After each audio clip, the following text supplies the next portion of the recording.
So obviously it's important to think about how we can generate more value from marketing, and in order to do that we need to see a little bit bigger picture and think longer term in terms of reputation and value.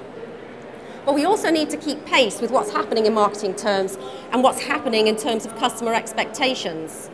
This is something which I think is changing rapidly and is changing all the time. The marketing landscape is evolving. Another report recently referencing social media, which provides some interesting food for thought.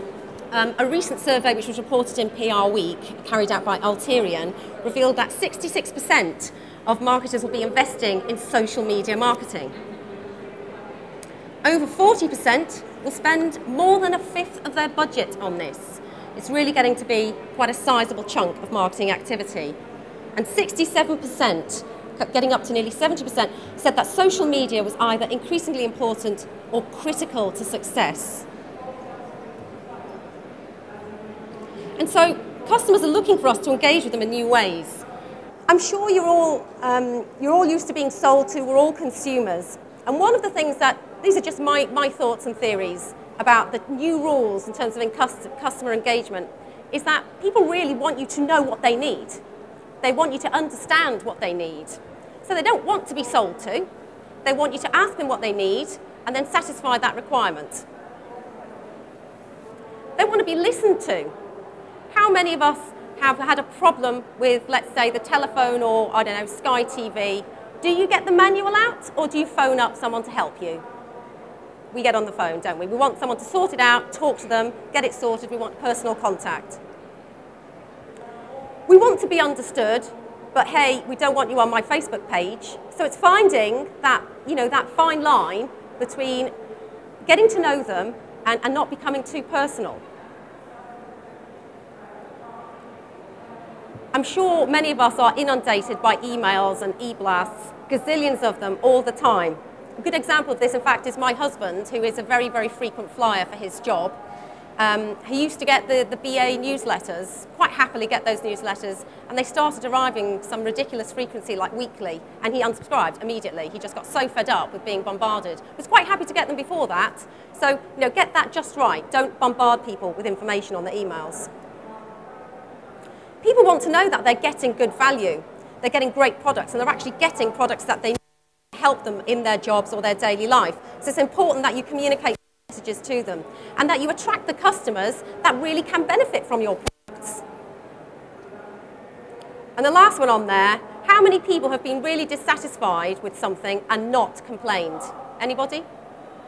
Yeah, we're terrible. British are terrible at this, we know this. But you'll tell somebody else. You'll probably tell somebody else, and this is so true. I was trying to find the statistic for it, but somewhere I did read that it takes something like 7 positive recommendations to outdo a negative one. So if you heard that the local restaurant had as a bad health rating, you'd probably never go there again for about 10 years, even if 10 people came and said, no, I went and it was really nice. You'd be really worried about it.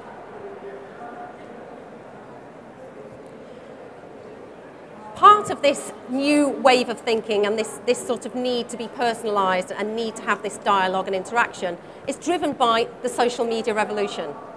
There's lots of stuff that I could put up there to talk to you about it, but I thought rather than me talk about it, I came across this wonderful guy called Eric Qualman, who's based in the States, who's written a book called Socialnomics and has posted a number of really fascinating videos about social media and what's happening with social media.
I'm sure you'll agree can you hear me now? I'm sure you'll agree there's some incredibly powerful statistics on there. And I thought rather than me drone on, you can see some of the things that are happening across social media across the globe. It really is transforming the way we communicate. One of the tools in social media, LinkedIn. How many people are on LinkedIn in the room? A lot of people. Excellent. Good to see that. I was involved in a discussion recently on a business-to-business marketing group on LinkedIn. Somebody had posted a discussion point called "Social media is please fill in," and it left it blank.